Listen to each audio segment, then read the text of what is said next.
ವೈಯಕ್ತಿಕವಾದಂತಹ ಬೆಳವಣಿಗೆಯಲ್ಲಿ ಯಶಸ್ಸು ಕುಂಠಿತ ಆಗುವಂತಹ ಕಾರಣ ಏನಂತಂದರೆ, ಶನಿ ಏನಾದ್ರು ಇವ್ರ ಜಾತಕದಲ್ಲಿ ದುಸ್ಥಾನಗಳಲ್ಲಿದ್ದರೆ,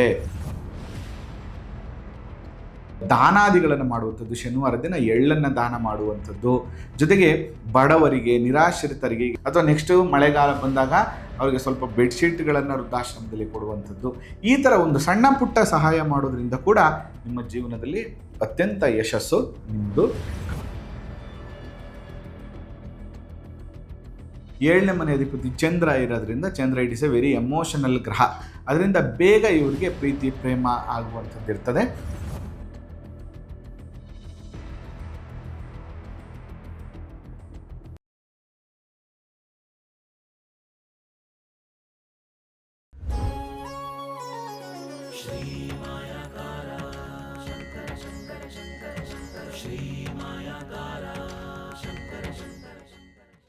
ಮಕರ ರಾಶಿ ನೋಡಿ, ಮಕರ ರಾಶಿ ಅಂದ ತಕ್ಷಣವೇ ಇಸ್ ಎ ವೆರಿ ಬ್ಯೂಟಿಫುಲ್ ರಾಶಿ. ಅದು it is a very emotional personality ಇರ್ತಾರೆ ಮತ್ತು ತುಂಬ ಎಮೋಷನಲ್ ಕನೆಕ್ಟ್ ಅವರಿಗೆ ತುಂಬ ಇರ್ತದೆ. ಇವ್ರು ಹೇಗೆ ಅಂದರೆ ಒಂದು ಕ್ರಿಯೇಟಿವ್ ಫೀಲ್ಡಲ್ಲಿ ತುಂಬ ಯಶಸ್ಸನ್ನು ಗಳಿಸುವಂತಹ ಒಂದು ರಾಶಿ ಮಕರ ರಾಶಿಯವರು, ಮತ್ತು ಸಾಮಾಜಿಕ ಜೀವನದಲ್ಲಿ ಕೂಡ ಒಂದು ಯಶಸ್ಸನ್ನು ಗಳಿಸುವಂಥ ಒಂದು ರಾಶಿ ಇದು. ಆದರೆ ಸಮಸ್ಯೆ ಏನಪ್ಪ ಅಂದರೆ, ಇವರು ಎಷ್ಟೇ ಜನಗಳ ಜೊತೆಗಿದ್ದರೂ ಕೂಡ ಏಕಾಂಗಿಯಾಗಿರ್ತಾರೆ. ಅಂದರೆ ಈಗ ಒಂದು 50 ಮೊಸಳೆಗಳಿದ್ದರೂ ಕೂಡ ಅದು ಒಂದು ಕಡೆ ಒಂದು ಕಲ್ ಮೇಲೆ ಹೋಗ್ಬಿಟ್ಟು ತನಗೆ ತಾನೇ ನಿದ್ರೆಯನ್ನು ಮಾಡ್ತಿರುತ್ತೆ. ಅದೇ ಥರ ಇವರು ಕೂಡ ತುಂಬ ಜನಗಳ ಸಂಪರ್ಕದಲ್ಲಿದ್ದರೂ ಕೂಡ ಇವ್ರದ್ದೇ ಆದ ಒಂದು ಪ್ರಪಂಚವನ್ನು ಇವರು ಕಟ್ಕೊಂಡಿರ್ತಾರೆ. It is good actually. But ಏನಾಗ್ಬಿಡುತ್ತೆ, ಇಲ್ಲಿ Shani is very important. Shani ಅಂದ ತಕ್ಷಣವೇ ಏನಾಗ್ಬಿಡುತ್ತೆ, ಇಲ್ಲಿ ಐಶ್ವರ್ಯಾಧಿಪತಿ, ದುಡ್ಡಿಗೆ ಸಂಬಂಧಪಟ್ಟ ಗ್ರಹ, ಒಂದು ಅಭಿವೃದ್ಧಿಯನ್ನು ಕೊಡುವಂತಹ ಒಂದು ಗ್ರಹ, ಯಶಸ್ಸನ್ನು ಕೊಡುವಂತಹ ಒಂದು ಗ್ರಹ, ಮತ್ತು ಧರ್ಮ ಪರಿಪಾಲನೆಯನ್ನು ಮಾಡಿಸುವಂಥ ಒಂದು ಗ್ರಹ ಅಂತ ನಾವು ಶನಿಯನ್ನು ಕರಿತೀವಿ. ನಾವು ಎಷ್ಟು ನಮ್ಮ ಲೈಫಲ್ಲಿ ಶಿಸ್ತುಬದ್ಧವಾಗಿರ್ತೀವೋ ಅಷ್ಟು ಯಶಸ್ಸನ್ನು ಗಳಿಸ್ತೀವಿ. ಅದೇ ರೀತಿ ಮಕರ ರಾಶಿಯವರು, ನೀವು ಲೈಫಲ್ಲಿ ಯಶಸ್ಸನ್ನು ಗಳಿಸ್ಬೇಕು ಅಂದರೆ ಎಷ್ಟು ಶಿಸ್ತುಬದ್ಧವಾಗಿರ್ತೀರೋ, ಎಷ್ಟು ಹಾರ್ಡ್ ವರ್ಕ್ ಮಾಡ್ತಿರೋ, ಎಷ್ಟು ಮೋಟಿವೇಟ್ ಆಗಿರ್ತೀರೋ, ಎಷ್ಟು ಮಕರ ರಾಶಿಯವರು ಎಕ್ಸ್ಪೆಷಲಿ ಕುತ್ಕೋಬಾರ್ದು, ಎಷ್ಟು ಆಕ್ಟಿವ್ ಆಗಿ ಓಡಾಡ್ಕೊಂಡಿರ್ತೀರೋ ಅಷ್ಟು ಕೂಡ ನೀವು ಲೈಫಲ್ಲಿ ಚೆನ್ನಾಗಿರ್ತೀರಿ. ಆದರೆ ಇವರು ವೈಯಕ್ತಿಕವಾದಂತಹ ಬೆಳವಣಿಗೆಯಲ್ಲಿ ಯಶಸ್ಸು ಕುಂಠಿತ ಆಗುವಂತಹ ಕಾರಣ ಏನಂತಂದರೆ, ಇಲ್ಲಿ ಪ್ರಮುಖವಾಗಿ ಗಮನಿಸಬೇಕು, ಶನಿ ಏನಾದ್ರು ಇವ್ರ ಜಾತಕದಲ್ಲಿ ದುಸ್ಥಾನಗಳಲ್ಲಿದ್ದರೆ, 6ನೇ ಮನೆ ಒಂದು ಬಿಟ್ಟು 8ನೇ ಮನೆ 12ನೇ ಮನೆಯಲ್ಲಿ ಏನಾದ್ರು ಬಂದ್ಬಿಡ್ತು ಅಂದರೆ ಇಟ್ ಈಸ್ ವೆರಿ ನೆಗೆಟಿವ್. ಇದು ಅಷ್ಟೊಂದು ಶುಭ ಫಲವನ್ನು ಕೊಡೋದಿಲ್ಲ. ಈ ಸಮಯದಲ್ಲಿ ಇವ್ರಿಗೆ ಏನಾಗುತ್ತೆ, ವೃತ್ತಿ ಭಂಗ ಬರುವಂಥದ್ದು, ಹಣಕಾಸಿನ ಮುಗ್ಗಟ್ಟಲ್ಲಿ ಸಿಕ್ಕಾಕೊಳ್ಳುವಂಥದ್ದು, ಸೋಮಾರಿತನ, ಆಲಸ್ಯತನ, ನಿದ್ರೆ ಜಾಸ್ತಿ ಮಾಡುವಂಥದ್ದನ್ನು ಕೊಡ್ತಾನೆ. ಅದೇ ಏನಾದರೂ 3ನೇ ಮನೆ 11ನೇ ಮನೆಯಲ್ಲಿ ಏನಾದರೂ ಶನಿ ನಿಮ್ಮ ಜಾತಕದಲ್ಲಿ ಸ್ಥಿತನಾಗಿದ್ದರೆ ನಿಮ್ಮನ್ನು ಯಾರೂ ಕಂಟ್ರೋಲ್ ಮಾಡೋಕ್ಕಾಗಲ್ಲ. ಅದರಲ್ಲೂ ಕೂಡ 3, 6, 11ನೇ ಮನೆಯಲ್ಲಿ ಏನಾದರೂ ಶನಿ ಸ್ಥಿತನಾಗಿದ್ದಾನೆ ಅಂದರೆ ಜೀವನದಲ್ಲಿ ನಿಮ್ಮಷ್ಟು ಯಶಸ್ಸನ್ನು ಯಾರೂ ಗಳಿಸ್ಲಿಕ್ಕಾಗೋದಿಲ್ಲ. ನೀವು ಅತ್ಯಂತ ಯಶಸ್ಸನ್ನು ಗಳಿಸಿ ಜೀವನದಲ್ಲಿ ಧನ ಸಂಪಾದನೆ, ಸಾಮಾಜಿಕ ಯಶಸ್ಸು ಎಲ್ಲವನ್ನು ಕಳಿಸುವಂಥ ಯೋಗವನ್ನು ಶನಿ ನಿಮಗೆ ಕೊಡ್ತಾರೆ. ಅದರಿಂದ ನೀವು ಏನು ಮಾಡಬೇಕು, ವೈಯಕ್ತಿಕವಾದ ಬೆಳವಣಿಗೆ ಆಗಬೇಕು, ವೈಯಕ್ತಿಕವಾದಂತಹ ಯಶಸ್ಸನ್ನು ನೀವು ಗಳಿಸ್ಬೇಕು ಅಂತಂದರೆ ಭಾಳ ಮುಖ್ಯವಾಗಿ ಪ್ರತಿ ಶನಿವಾರದ ದಿನ ಅರಳಿ ವೃಕ್ಷ ಪ್ರದಕ್ಷಿಣೆ ಮಾಡುವಂಥದ್ದನ್ನು ಮಿಸ್ ಮಾಡೋಂಗಿಲ್ಲ. ಪ್ರತಿ ಶನಿವಾರ ಅರಳಿ ವೃಕ್ಷ ಪ್ರದಕ್ಷಿಣೆ ಮಾಡಬೇಕು. ಅದ್ರ ಜೊತೆಗೆ Kalabhairava, it is very important. ಭೈರವನ ಆರಾಧನೆ ಅಷ್ಟಮಿ ದಿನ ಯಾರೆಲ್ಲ ಮಕರ ರಾಶಿಯಲ್ಲಿ ಹುಟ್ಟಿರ್ತೀರಿ ಅವರು ಭೈರವನ ಆರಾಧನೆ, ಭೈರವನ ಪೂಜೆ, ಭೈರವನಿಗೆ ವಿಶೇಷವಾಗಿ 5 ಬತ್ತಿಯ ದೀಪವನ್ನು ಹಚ್ಚುವಂಥದ್ದು, ಕುಂಬಳಕಾಯಿಂದ ದೀಪವನ್ನು ಹಚ್ಚುವಂಥದ್ದು, ಪ್ರಾರ್ಥನೆಯನ್ನು ಮಾಡುವಂಥದ್ದು, ಮತ್ತು ವಿಶೇಷವಾಗಿ ಆಂಜನೇಯ ಸ್ವಾಮಿ ದರ್ಶನ ಮಾಡುವಂಥದ್ದು, ನಿತ್ಯ ಹನುಮಾನ್ ಚಾಲೀಸ್ ಪಠನೆ ಮಾಡುವಂಥದ್ದು ಇದೆಯಲ್ಲ, ಇದು ನಿಮ್ಮ ಅತ್ಯಂತ ಯಶಸ್ಸನ್ನು ಗಳಿಸುತ್ತೆ. ಸೇಮ್ ಟೈಮಲ್ಲಿ ಇನ್ನೊಂದೇನೆಂದರೆ, ನೀವು ಮಾಡಬೇಕಾಗಿರುವಂಥದ್ದು ಶಿಸ್ತಿನ ಪರಿಪಾಲನೆ. ನೀವು ಎಷ್ಟು ಚೆನ್ನಾಗಿ ಕೆಲಸ ಮಾಡ್ತೀರಿ ಅಂತಂದರೆ ಆ ಕೆಲಸವನ್ನು ದುಡ್ಡು ಬಂದ ತಕ್ಷಣ ಸೋಮಾರಿಗಳಾಗ್ಬಿಡ್ಬಾರ್ದು. ನಿಮ್ಮ ಯಶಸ್ಸು ಬೇಗ ಯಶಸ್ಸು ಸಿಗುತ್ತೆ. ಮಕರ ರಾಶಿಯವರಿಗೆ ದುಡ್ಡು ಕಾಸು ಹಣ ಎಲ್ಲ ಕೂತಿರೋ ಜಾಗಕ್ಕೆ ಬರುತ್ತೆ. ಬಟ್ ಬಂತು ಅಂತ ನೀವು ಸೋಮಾರಿತನ ಬಂದ್ರಿ, ಅಥವಾ ನೀವು ಇನ್ನೊಬ್ಬರ ಮೇಲೆ ಡಿಪೆಂಡ್ ಆದ್ರಿ, ಅಥವಾ ನಿಮ್ಮ ಕೆಲಸವನ್ನು ಇನ್ನೊಬ್ಬ ಮಾಡಲಿ ಅಂತ ಬಿಟ್ರಿ ಅಂದರೆ ನಿಮಗೆ ಯಾರು ನೀವು ಸಹಾಯ ಮಾಡಿರ್ತೀರಿ ಅವರೇ ನಿಮಗೆ ಶತ್ರುಗಳಾಗ್ತಾರೆ, ಅವರೇ ನಿಮಗೆ ಕಾಂಪಿಟೇಟರ್ ಆಗ್ತಾರೆ, ಅವರೇ ನಿಮಗೆ ತೊಂದರೆಯನ್ನು ಕೊಡ್ತಾರೆ. ಅದರಿಂದ ನೀವೇನು ಮಾಡಬೇಕು ಅಂತಂದರೆ ವೈಯಕ್ತಿಕವಾದ ಬೆಳವಣಿಗೆ, ನಿಮ್ಮ ಯಶಸ್ಸು ಬೇರೆಯವರಿಗೆ ಸ್ಫೂರ್ತಿ ಆಗಬೇಕು, ಮತ್ತು ಹಾರ್ಡ್ ವರ್ಕ್ನ ನೀವೇ ಮಾಡಬೇಕು, ಸೋಮಾರಿತನವನ್ನು ಕಡಿಮೆ ಮಾಡ್ಕೋಬೇಕು, ಮತ್ತು ಪ್ರತಿ ಶನಿವಾರ ಅರಳಿ ವೃಕ್ಷ ಪ್ರದಕ್ಷಿಣೆ ಮಾಡುವಂಥದ್ದು. ಓಂ ಕ್ರಾಂ ಕ್ರೀಂ ಕ್ರೌಂ ಸಹ ಶನೈಶ್ಚರಾಯ ನಮಃ. ಓಂ ಕ್ರಾಂ ಕ್ರೀಂ ಕ್ರೌಂ ಸಹ ಶನೈಶ್ಚರಾಯ ನಮಃ.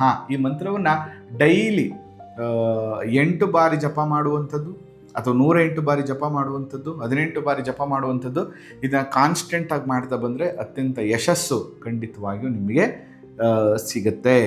ಮತ್ತು ಇಲ್ಲಿ ಭಾಳ ಮುಖ್ಯವಾಗಿ ಆಂಜನೇಯ ಸ್ವಾಮಿಗಿರ್ಬೋದು ಅಥವಾ ಶನೇಶ್ವರ ಸ್ವಾಮಿಗಿರ್ಬೋದು ಅಥವಾ ಭೈರವನಿಗಿರ್ಬೋದು, ಇಲ್ಲಿ ಇದು ಭೂತತ್ವ ರಾಶಿ ಆಗಿರೋದ್ರಿಂದ, ವಿಶೇಷವಾಗಿ ಭೂತತ್ವ ರಾಶಿ ಆಗಿರೋದ್ರಿಂದ ದಾನಾದಿಗಳನ್ನು ಮಾಡುವಂಥದ್ದು, ಶನಿವಾರ ದಿನ ಎಳ್ಳನ್ನು ದಾನ ಮಾಡುವಂಥದ್ದು, ಜೊತೆಗೆ ಬಡವರಿಗೆ, ನಿರಾಶ್ರಿತರಿಗೆ, ಈಗ ಎಕ್ಸಾಂಪಲ್ ತುಂಬ ಬಿಸಿಲು, ಇವಾಗ ಆ ಬಿಸಿಲಲ್ಲಿ ಕೂತಿರುವಂಥವ್ರಿಗೆ ನೀವು ಛತ್ರಿಯನ್ನು ಕೊಡುವಂಥದ್ದು, ಅಥವಾ ನೆಕ್ಸ್ಟು ಮಳೆಗಾಲ ಬಂದಾಗ ಅವರಿಗೆ ಸ್ವಲ್ಪ ಬೆಡ್ಶೀಟ್ಗಳನ್ನು ವೃದ್ಧಾಶ್ರಮದಲ್ಲಿ ಕೊಡುವಂಥದ್ದು, ಈ ಥರ ಒಂದು ಸಣ್ಣ ಪುಟ್ಟ ಸಹಾಯ ಮಾಡೋದ್ರಿಂದ ಕೂಡ ನಿಮ್ಮ ಜೀವನದಲ್ಲಿ ಅತ್ಯಂತ ಯಶಸ್ಸು ನಿಮ್ಮದು ಖಂಡಿತವಾಗಿಯೂ ಆಗುತ್ತೆ. ಅದ್ರ ಬಗ್ಗೆ ನೀವು ಯೋಚನೆ ಮಾಡುವಂಥದ್ದೇ ಇಲ್ಲ.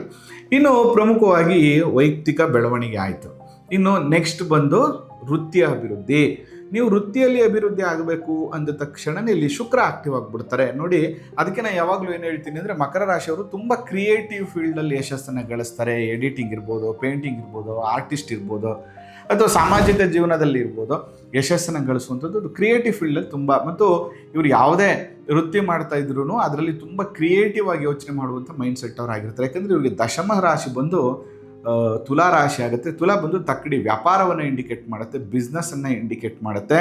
ಅದರ ಜೊತೆಗೆ ಶುಕ್ರ ಅಧಿಪತಿ ಆಗಿರೋದ್ರಿಂದ ಕ್ರಿಯೇಟಿವ್ ಆಗಿ ಕೆಲಸವನ್ನು ಮಾಡ್ತಾನೆ. ಅದರಿಂದ ಇವರು ಏನು ಮಾಡಬೇಕು ಅಂದರೆ, ವಿಶೇಷವಾದಂತಹ ಪರಿಹಾರ ಏನಂದರೆ, ಸರಸ್ವತಿ ಅಮ್ಮನವರು ಪ್ರತಿ ಮಂಗಳವಾರದ ದಿನ ಅಥವಾ ಸಪ್ತಮಿ ಇರುವಂತಹ ದಿನ, ವಿಶೇಷವಾಗಿ ಮೂಲ ನಕ್ಷತ್ರ ಮತ್ತು ಸಪ್ತಮಿ ಬರುವಂಥ ದಿನ ಗಮನದಲ್ಲಿ ಇಟ್ಕೊಳ್ಳಿ. ಅದು ಯಾವುದೇ ತಿಂಗಳಾಗಿರಲಿ, ಸಪ್ತಮಿ ಮತ್ತು ಮೂಲ ನಕ್ಷತ್ರ ಬರುವಂಥ ದಿನ, ಅಥವಾ ಮೂಲ ನಕ್ಷತ್ರ ಇರುವಂಥ ದಿನ, ಅಥವಾ ಸಪ್ತಮಿ ಇರುವಂಥ ದಿನ, ನೀವು ಅಮ್ಮನವರು, ಸರಸ್ವತಿ ಅಮ್ಮನವರ ದೇವಸ್ಥಾನಕ್ಕೆ ಹೋಗುವಂಥದ್ದು, ಐಂ ಸರಸ್ವತ್ಯೈ ನಮಃ 21 ಬಾರಿ ಮಂತ್ರ ಜಪವನ್ನು ಮಾಡುವಂಥದ್ದು, ಮತ್ತು ಮಕ್ಕಳಿಗೆ ವರ್ಷಕ್ಕೊಂದ್ಸರಿ ಅಥವಾ 6 ತಿಂಗಳಿಗೊಂದ್ಸರಿ ಮಕ್ಕಳಿಗೆ ಬೇಕಾಗಿರುವ ವಿದ್ಯಾಭ್ಯಾಸಕ್ಕೆ ಬೇಕಾಗಿರುವಂಥ ಒಂದಷ್ಟು ಪುಸ್ತಕ, ಪೆನ್ನು ಕೊಡುವಂಥದ್ದು. ಮತ್ತು ನೀವು ಯಾವುದೇ ಫಂಕ್ಷನ್ಗೆ ಹೋದಾಗ, ಯಾವುದೇ ಕಾರ್ಯಕ್ರಮಗಳಿಗೆ ಹೋದಾಗ ಸರಸ್ವತಿ ಅಮ್ಮನವರು ನಾಲೆಡ್ಜ್ ಗೇನ್ ಆಗಬೇಕು, ವೃತ್ತಿಯಲ್ಲಿ ಅಭಿವೃದ್ಧಿ ಆಗಬೇಕು ಅಂದರೆ ನೀವು ಏನೇನೋ ಗಿಫ್ಟ್ಗಳನ್ನು ಕೊಡೋದ್ರ ಬದಲು ನೀವು ಮಾಡಬೇಕಾಗಿರುವಂಥದ್ದು ಪುಸ್ತಕಗಳನ್ನು ಗಿಫ್ಟ್ ಕೊಡುವಂಥದ್ದು ಅತ್ಯಂತ ಯಶಸ್ಸನ್ನು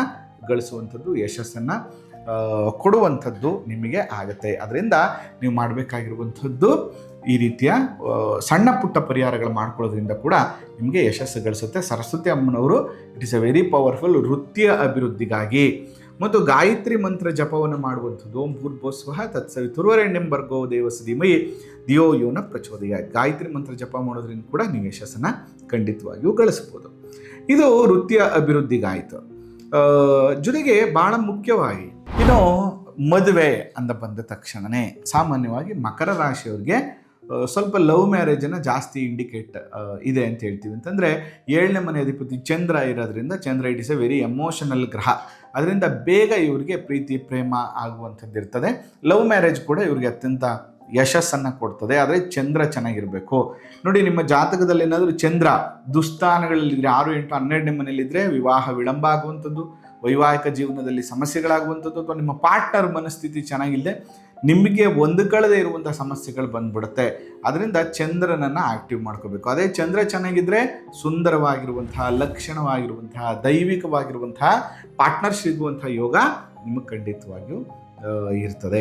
ಇನ್ನು ಭಾಳ ಮುಖ್ಯವಾಗಿ ಚಂದ್ರನನ್ನು ಹೇಗೆ ಆಕ್ಟಿವ್ ಮಾಡ್ಕೋಬೇಕು, ಬೇಗ ಮದುವೆ ಆಗಬೇಕು ಅಥವಾ ಮದುವೆ ನಂತರದ ಲೈಫ್ ನಮಗೆ ತುಂಬ ಚೆನ್ನಾಗಿರಬೇಕು ಅಂದರೆ ನಾವೇನು ಮಾಡಬೇಕು ಅಂದರೆ ಚಂದ್ರನನ್ನು ಆಕ್ಟಿವ್ ಮಾಡಬೇಕು. ಚಂದ್ರನನ್ನು ಆಕ್ಟಿವ್ ಮಾಡಬೇಕು ಅಂದರೆ ಮೊದಲನೇದಾಗಿ ತಾಯಿ ಸೇವೆಯನ್ನು ಮಾಡಬೇಕು, ತಾಯಿಯನ್ನು ಚೆನ್ನಾಗಿ ನೋಡ್ಕೋಬೇಕು. ಜೊತೆಗೆ ಆದಷ್ಟು ವೃದ್ಧಾಶ್ರಮಗಳಿಗೆ ಹೋಗಿ ತಾಯಿಯ ಸ್ವರೂಪವಾಗಿರುವಂತಹ ತಾಯಿಯಂದರಿಗೆ ಹಾಲನ್ನು ಕೊಡುವಂಥದ್ದು, ಹಾಲು ಹಣ್ಣನ್ನು ಕೊಡೋದ್ರಿಂದ ಚಂದ್ರ ಇಟ್ ಈಸ್ ವೆರಿ ಆಕ್ಟಿವ್, ತುಂಬ ಆಕ್ಟಿವ್ ಆಗ್ತಾರೆ.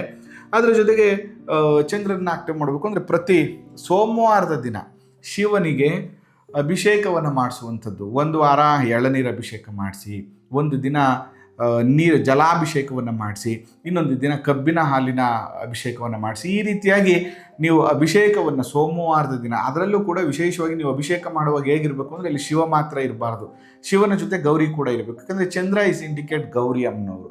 ಅದರಿಂದ ಶಿವ ಮತ್ತು ಪಾರ್ವತಿ ಇಬ್ಬರೂ ಇರುವಂಥ ದೇವಸ್ಥಾನದಲ್ಲಿ ಶಿವನಿಗೆ ರುದ್ರಾಭಿಷೇಕವನ್ನು ಮಾಡಿಸಿ ಅಮ್ಮನವರಿಗೆ ಕ್ಷೀರಾಭಿಷೇಕವನ್ನು ಮಾಡಿಸ್ತಾ ಬಂದರೆ ಸೋಮವಾರದ ದಿನ ಚಂದ್ರ ಆಕ್ಟಿವ್ ಆಗ್ತಾರೆ.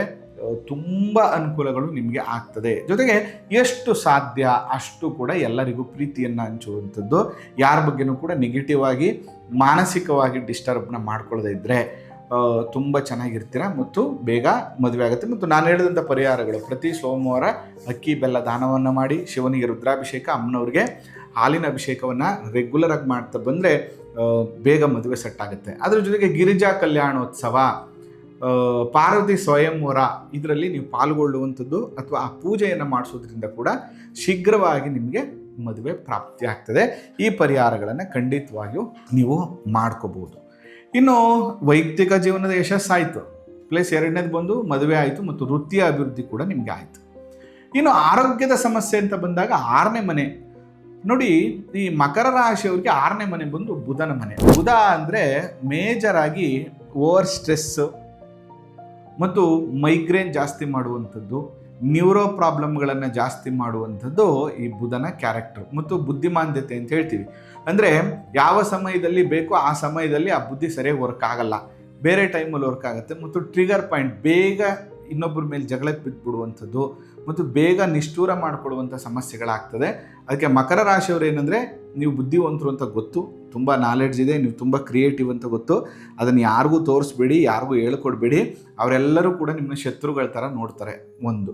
ಎರಡನೇದು ಬಂದು ಬುಧ ಆಕ್ಟಿವ್ ಆಗಬೇಕು ಅಂತಂದರೆ ನೀವು ವಿಷ್ಣು ಸಹಸ್ರನಾಮ ಓದುವಂಥದ್ದನ್ನು ಕಲಿಬೇಕು. ಇಲ್ಲಾಂದರೆ ನ್ಯೂರೋ ಪ್ರಾಬ್ಲಮ್ಮು, ಮೆಂಟಲಿ ಪ್ರೆಷರ್ಸು, ಸೈನೋಸು ಪ್ರಾಬ್ಲಮ್ಗಳು ಜಾಸ್ತಿ ಆಗುವಂಥದ್ದು, ENT ಇಶ್ಯೂಸ್ ಜಾಸ್ತಿ ಆಗುವಂಥದ್ದು ಆಗ್ತದೆ. ಭಾಳ ಎಚ್ಚರಿಕೆಯನ್ನು ತಗೊಳ್ಳಿ ಮಕರ ರಾಶಿಯವರು. ಇದನ್ನು ಮಾಡ್ಕೊಳ್ಳೋದ್ರಿಂದ ನಿಮಗೆ ಆರೋಗ್ಯದ ಸಮಸ್ಯೆಗಳು. Vishnu Sahasranama it is very powerful. ಓಂ ಬ್ರಾಂ ಬ್ರೀಂ ಬ್ರೋಂ ಸಹ ಬುಧಾಯ ನಮಃ ಈ ಮಂತ್ರವನ್ನು ಚಾಂಟ್ ಮಾಡಿ. ಮತ್ತು ಬುಧವಾರದ ದಿನ ಮಂಗಳವಾರ ರಾತ್ರಿ ಹೆಸರು ಕಾಳನ್ನು ನೀರಲ್ಲಿ ನೆನೆಸಿ, ಅದಾದ ಮೇಲೆ ಅದನ್ನು ಬೆಳಗ್ಗೆ ಎದ್ದು ಪಕ್ಷಿಗಳಿಗೆ ಆಗ್ತಾ ಬಂದರೆ ಕೂಡ ಈ ನೆಗೆಟಿವಿಟಿ ನಿಮಗೆ ಸಾಲ್ವ್ ಆಗ್ತಾ ಬರ್ತದೆ. ಈ ಪರಿಹಾರಗಳನ್ನು ನೀವು ಮಾಡ್ಕೊಳ್ಳಿ. ಇದರಿಂದ ಎಲ್ಲ ರೀತಿಯ ಆರೋಗ್ಯದ ಸಮಸ್ಯೆಗಳು ನಿಮಗೆ ಕಡಿಮೆ ಆಗ್ತಾ ಬರ್ತದೆ. ಅದರಲ್ಲೂ ಕೂಡ Vishnu Sahasranama it is very powerful remedy. ಮಕರ ರಾಶಿಯವರಿಗೆ ಇದನ್ನು ಜಪ ಮಾಡಿ. ಇಲ್ಲ ಆಗಲಿಲ್ಲ, ನಮಗೆ ವಿಷ್ಣು ಸಹಸ್ರನಾಮ ತುಂಬ ದೊಡ್ಡದು ಅಂದರೆ ಕೊನೆ ಪಕ್ಷ ಪಂಚಾಕ್ಷರಿ ಮಂತ್ರ ನಮ ಶಿವಾಯ ಮಂತ್ರವನ್ನು ಡೈಲಿ 108 ಸರಿ ಜಪ ಮಾಡ್ತಾ ಬಂದರೆ ಕೂಡ ಈ ನೆಗೆಟಿವ್ ಸ್ವಲ್ಪ ನಿಮಗೆ ಕಮ್ಮಿ ಆಗ್ತದೆ. ಇದು ಮಕರ ರಾಶಿಯವರಿಗೆ ವೈಯಕ್ತಿಕವಾದಂತಹ ಯಶಸ್ಸನ್ನು ಗಳಿಸಲಿಕ್ಕೆ ಸೀಕ್ರೆಟು ಮತ್ತು ವೃತ್ತಿ, ಮದುವೆ ಮತ್ತು ರೋಗ ಬಾಧೆ ನಿವಾರಣೆ ಆಗಲಿಕ್ಕೆ ಸೀಕ್ರೆಟ್ಸ್ಗಳನ್ನು ಹೇಳ್ಕೊಟ್ಟಿದ್ದೀನಿ. ನಿಮ್ಗೆ ಇಷ್ಟ ಆಗಿದೆ ಅಂತ ನಾನು ಭಾವಿಸ್ತೇನೆ.